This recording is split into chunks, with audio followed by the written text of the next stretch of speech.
689 নম্বর পেয়ে Mathabhanga girls high school থেকে রাজ্যের মেধা তালিকায় নবম স্থান অধিকার করেছে সৃজা দেবনাথ।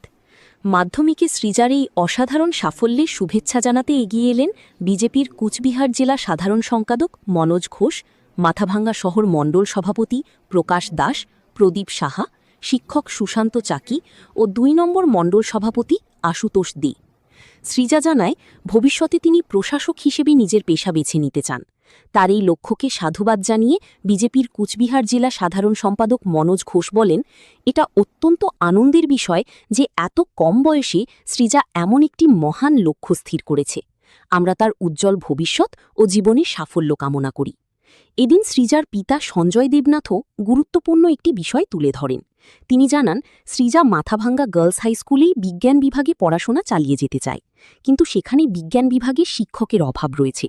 তাই তিনি প্রশাসনের দৃষ্টি আকর্ষণ করে বলেন, মাথাভাঙ্গার মতো মহকুমা শহরের মহিলা বিদ্যালয়ে বিজ্ঞান বিভাগের জন্য উপযুক্ত শিক্ষকের ব্যবস্থা অত্যন্ত জরুরি। আপনারা দেখছেন মাথাভাঙ্গা নিউজ পোর্টাল। সব ধরনের খবরের আপডেট পেতে পেজটি লাইক, ফলো ও শেয়ার করে রাখুন।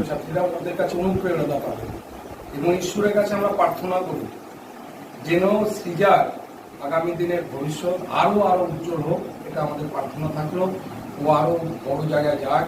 আমরা মাথাভাঙ্গার নাগরিকরা যেন ওর যে উচ্চ জায়গায় যাবে, আমরা আরো যত মানুষ সবাই হিসেবে আমরা গর্বিত হতে পারি, এটা আমরা ঈশ্বরের কাছে প্রার্থনা করছি।